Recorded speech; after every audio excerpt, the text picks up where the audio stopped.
Hello friends, Hello, it's Dave here from SaveDex, and I am Sophie. and we have got 3 discussion reviews to bring to you today, and they're all going to be first impressions reviews of 3 games that we've been given to review, 2 of them anyway, one of them we purchased with our own money, which is very exciting. So basically there are 3 games, one of them is called Bitmaster, one is called Project Night, and the other is called Paradox Era. But there is not really a link to these 3 games, except that they are all the same price. And that is £4.49. Yes, so if you have 3 lots of £4.49 lying around, should you spend it on these 3 games? Well, we're here to tell you the answer to that, but before we get to it, make sure you hit that subscribe button if you haven't already to join the party, keep up with our future videos. We are nearly on 1,000. Help us reach our pizza party goal. So the first game we're going to talk about today is called Bitmaster. A review copy of this one was very kindly provided to us. So what is Bitmaster then, Sophie? So Bitmaster is a twin stick shooter. You are controlling a little guy on a hoverboard, and you use the right stick to move your gun around or point in the direction you want to shoot. You move around this arena. It's kind of like a maze. It looks like Tron. It does look a bit like Tron, like everything's moving and neon. The colours change in the map as well. Basically, you get waves of enemies that come into the arena and you shoot at them. They're very like polygons, aren't they? They that come do. after you. They kind of look like viruses, like the spiky ball ones anyway. Yeah. And then there's like these little triangular, they look like starships, and it shoots little bullets at you. But basically, this arena is set out with different areas, and this is what I get from it. It's not clear, but every time you move into a different part of the arena, there's like things that affect either your shield or your health and the movement and how fast you shoot. There's all these different things that come up. There's like these little icons at the bottom left hand of the screen, and they show up every time you move into a different area or in a different wave, because to me I feel like it's changing every single time, because when you stay in one place it seems to change as well, but as I said, it's not clear what's going on. There's a lot going on in this game. Yeah, I mean, you've spent more time on this than I have. I got to, I'm guessing a boss, I'm not sure, Yeah. but I got to the end of a wave, I got into a rocket, and then I zoomed up to wherever. The fourth wall, I'm not sure. There's like this thing called the fourth wall in the story that you're trying to get to or maybe destroy. Yeah, that's why this is just the first impressions review, because we haven't really gotten all that far into it. So I kind of got really confused playing it, but on the main menu there is an option that says help, and it explains a lot of things to you, but the more I read it, the more confused I got. Yeah. It was kind of overwhelming. It didn't really ease you into the game itself, like tell you things one at a time as you're playing, like some games do. Yeah. So it was quite a lot to digest at once, and told you what the icons at the bottom meant, but it would have been nice to have had the writing underneath those icons just as a little reminder. Yeah, like just says slow speed or slow shoot speed or something like that. But gameplay wise, it is your typical twin stick shooter affair. As you said, you use the twin sticks to aim and move. Yes. But one thing that really got me is you use the left and right triggers to scroll through your different weapons, but then you press R to shoot. Yes. And that was really uncomfortable for me. It would have been more comfortable to have the trigger be shoot. Yes. Because you have to sort of keep your finger on it, Yeah, and that's true. the positioning of it. But I only played this in handheld mode with the Joy-Cons. So I'm assuming you played it with the Pro Controller. Yeah, I played it in both. I mean, it felt the same. Yeah, so I imagine the Pro Controller would be a bit more comfortable, because it is anyway. But yeah, so sadly, it wasn't really my thing, this one. I've played twin stick shooters before, better ones than this, really. It's very challenging. Yeah, it's definitely a challenge. I wouldn't say I didn't enjoy myself, but it was super challenging, to the point where when I got to the boss, I was only there a couple of seconds because I died straight away, because your health. There's a part, there's one power up, I guess, or whatever it is, that drains your health. So if you get to that point and you've had that icon in the bottom that's draining your health, I'm guessing it drains your health, I'm not entirely sure. My health seemed to be going down anyway. But I think they do that in order to encourage you not to stay in one place, which totally makes sense, yeah. which adds to the challenge. But oh my gosh, it was difficult. But yeah, so it is just standard sort of twin stick affair. You have waves of enemies, and it sort of like gives you like your high score. There's different characters to unlock as well. Yes, and every time you finish, or every time you die, it seems that you get level up. I was on Yes, 2 out yeah. of 10, so maybe once you get to 10 out of 10, then you get a new character. Yeah, maybe something like that. So, I mean, for people that like these sorts of shooters, these twin stick shooters, it seems to be quite dense a game. Yeah. For the price, it's £4.49. You are Yeah. getting a lot here. Definitely. And, I mean, it is fun to play, definitely. And I really like the overall design of it as well. Like, as then I like how it looks. I like the music and the sound effects all work really well. It's just, my only gripe with it is I just wish I could use the trigger to shoot. When I know on the Switch you can map the controls however you like on the Switch menu, but I don't really want to have to alter my entire system Like every single just time. every single No, time. that makes sense. Something like that. So, I mean, the option is there if I really need it. So there is that to bear in mind as well. So, would you recommend this game? This was the more fun one out of the 3 that we're talking about. I would agree with you there. Yes. I think out of the this is like a insight into how we're going into these reviews, saying that even though I wasn't all that keen on it overall, it is my favourite of the 3 that we're getting into. So let's talk about the second game, which is called Project Night.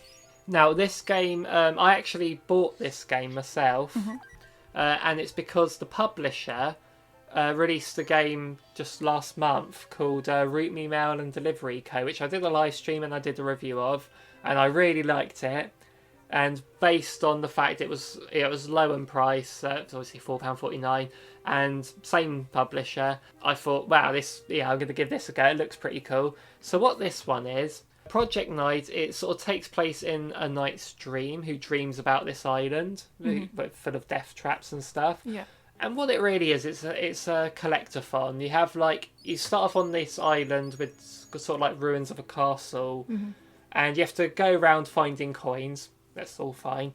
And there's these different portals that take you to these different biomes, and you need to earn a certain number of coins to activate the portal to get there.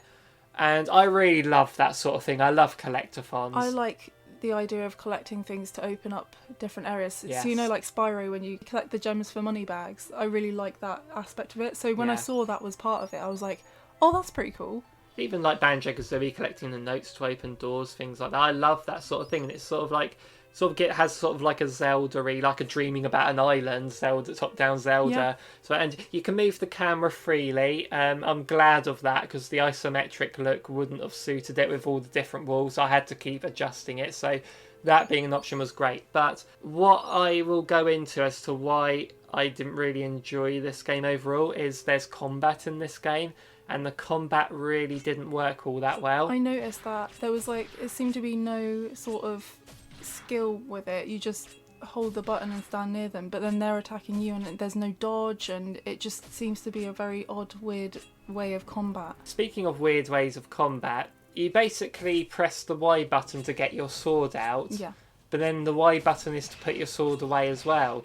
And sort of like the A button is the one that you use to swing your sword while you've got it out, and that's sort of like the action button, like in Zelda, your context button. And you can sort of use things to like run faster and stuff like that, but it just feels weird. Why isn't Y just swing your sword anyway? Why do I have to keep switching between the two buttons? And even then, most of the time I will swing my sword when I'm right next to an enemy and it's not hurting them, but then other times an enemy's swinging their sword and it's hitting me when I'm not near them. And sometimes I'm running away from an enemy while swinging my sword and I'm getting hits on them. I know. I was facing away from an enemy and seemed to be hitting them, and that made no sense. Yeah, there was just no sense of feedback in like when you've hit them. Like, it didn't really make it clear that you were hitting them, and that's where the game really falls flat, because I really loved exploring the biomes when I got to like a new one, and there are like so many coins, but it tells me I need to find every coin in order to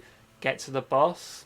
Oh, okay. And the problem with that was it doesn't tell me how many coins there are left to get. And also the map situation. Yes. Okay, so there's an overall map of the castle and then the biomes, as in whereabouts the biomes are situated in relation to the castle. But when you're in a biome, there's no indication of where you are. Yeah, So it's so easy to get lost. yeah, and then you'd want to find your way, and I was ending up going in circles. And again, there was no way to sort of bring up to remember where I was or where, like, how many more coins I need. But one thing I am grateful for, though, is when you get that last coin, it does tell you that you've got them all. Oh, that's nice. So, because before I knew that, I was collecting a few coins I found, then going back to where I needed to use them for. So, yeah, so sadly, this is a game that I will stick with it a bit more, because I want to see more of this. But honestly, it wasn't really all that fun to play because of the combat. And if there was no combat at all, this would have been a better game. If it was just find all the coins, I would have loved that. But overall, I did like how this game looked. The cartoony aesthetic to it. Yeah, I love that you can move the camera around and you could go from top-down view as well, which is really useful for finding coins. Yeah. So as we said, this is £4.49. It's 1.1 gigabyte. And it's been out quite a while as well, so I don't really hear many people talk about it. So I'm glad I could bring this to your attention. But sadly, I don't think it's worth getting this one. But if you want to support the publisher, then go for Root Me Mail and Delivery Code. That's a great one. And honestly, I feel like with this game, though, there is potential here. I feel like they've got a good thing going with the setting and the sort of missions. But just if the combat worked, then this would have been an easy recommendation. Okay, so let's move on to our third and final game of this discussion. And that is a game called Paradox Error. So this is a 2D platformer, and Glitches is the name of the game here, to the point where when the game started, I didn't know how to actually start the game. So if you do play this game, be warned that you use the right stick to move a cursor, and you need to move that to press on the icon at the beginning. Yeah, it says press here now. Yeah, but I really couldn't. I thought the game was broken at first, but it's all part of the aesthetic. It's meant to be that the game's broken is the whole point of it. Yes. And you basically play from the title screen to then play through the levels, and it's very standard run and jump gameplay. Yeah. And the twist is, and there's sort of like a different twist to every level that we've played, and it keeps things interesting. It does. Because like you'll have the first one as a standard platforming, the second one you're standing on the new game icon. Yes, so you start on the opening screen each time, don't you? Yeah. And then the new game icon starts to move as a moving platform, and then you move with that to the finish. And this second level is where I was sort of seeing some problems with this game. Yeah, I kept getting caught on stuff. The thing is, and you could but also then that's part of it, isn't you it? could also say that if it glitches, like you get caught on something, or then that's all part of it. It's meant to glitch. And I'm like that didn't really make for a good gameplay there though. But there was one bit later in the levels though where we didn't realise this, but you were glitching through one side of the wall to the other, and that was so helpful. Yeah, where it became a thing. But in this second level, the problem I had with it was there were no checkpoints. Yes. I had to stand on this platform, and it seemed to take a long time to get to the end of the level, and you had to make all these jumps, and the controls were not precise enough to be able to do each obstacle.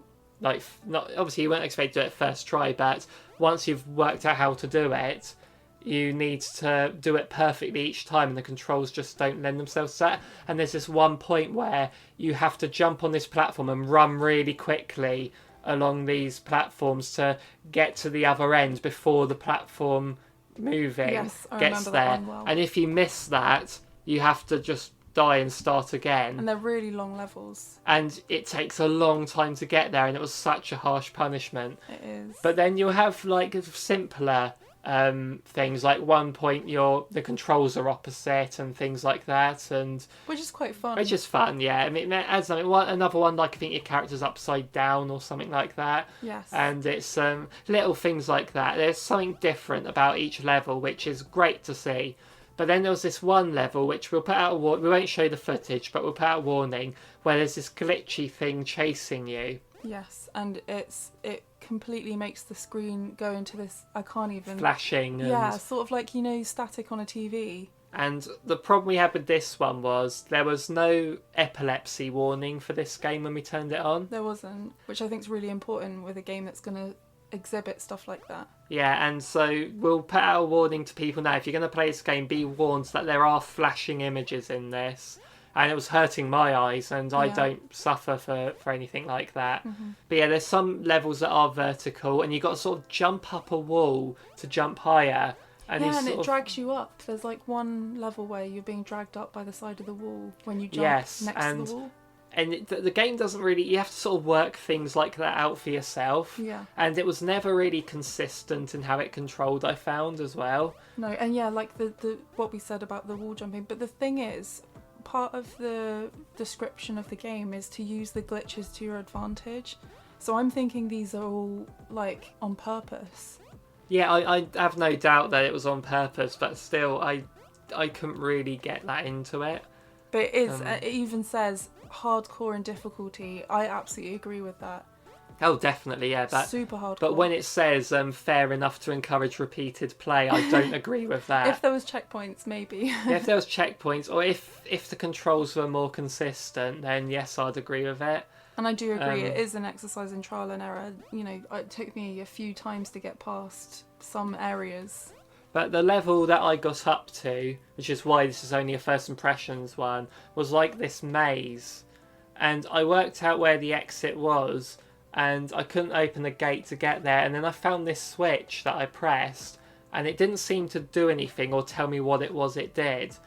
So that's why I got stuck, because I was searching this level for so long.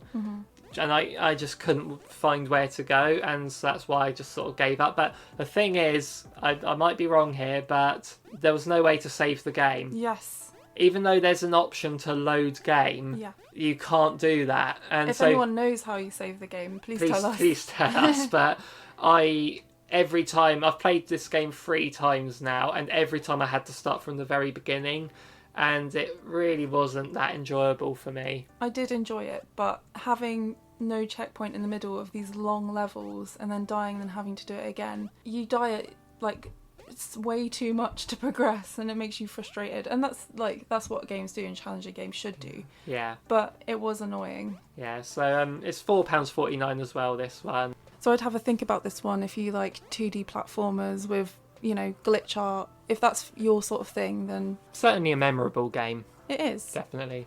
So those were our thoughts on these 3 games based on first impressions for each one. Let us know what you think of these games in the description below, and also let us know how you save in Paradox Era. Please do. We really want to know that, and how the combat works in Project Knight, Yes. and how anything works in Bitmaster. It would be very nice to know if you could just let us know that. So Give us a list and then we'll have it next to us as we're playing. yes, make sure you click that like and subscribe if you liked what you saw here today. And all we can say is thank you so much for watching, everyone. See you in the next one. Goodbye.